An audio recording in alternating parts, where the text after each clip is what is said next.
Hello बच्चों, so the given question is an assertion reason type question, जिसमें जो assertion given है वो है ovum retains most of the contents of the primary oocyte and is much larger than a स्पर्मेटोजोन।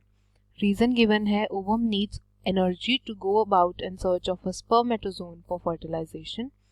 The given options are option A, both assertion and reason are true and reason is the correct explanation of assertion.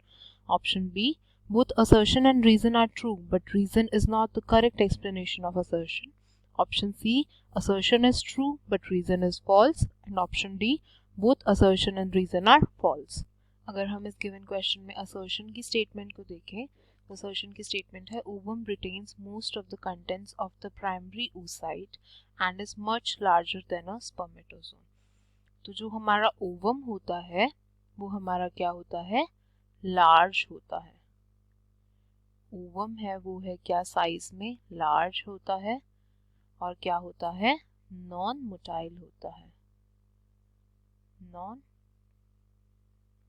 Motile होता है, ये हमारे ovum की characteristic है। और इसका cytoplasm भी sperm में या फिर स्पर्मेटोजोन में से ज्यादा होता है, तो साइटोप्लाज्म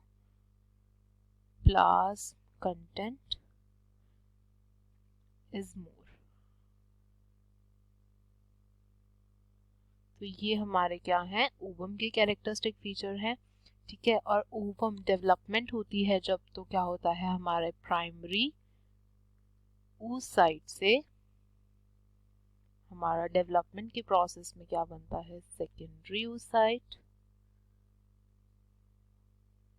और सेकेंडरी oocyte से फर्दर हमारा क्या डेवलप होता है, ओवम। तो जो हमारा ओवम है वो मोस्ट ऑफ द कंटेंट्स जो होते हैं प्राइमरी oocyte के वो रिटेन करके रखता है, ठीक है। अगर हम रीजन की स्टेटमेंट को देखें तो ovum needs energy to go about in search of a spermatozoon for fertilization.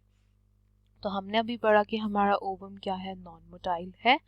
तो जो हमारा स्पर्म होता है, हमारा स्पर्म है जो स्पर्म इज मोटाइल।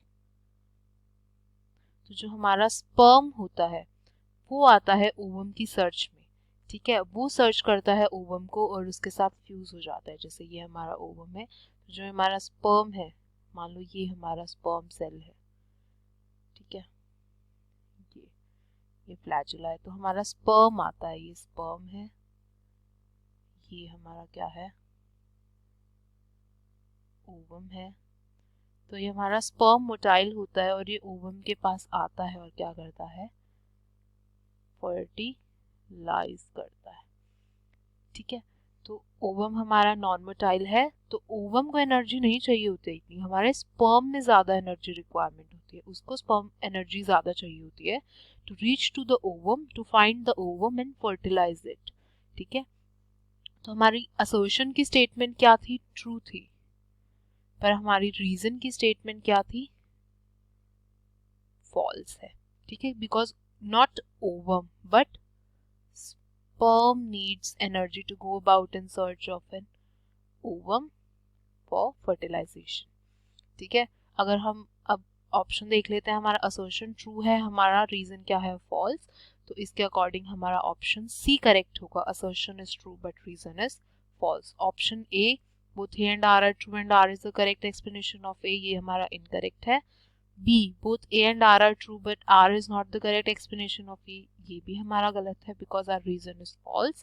और D, both A and R are false, ये भी हमारा incorrect है because हमारा जो assertion given है वो हमारा क्या है, right है। So for the given question our correct option would be option C, A is true but R is false। Thank you।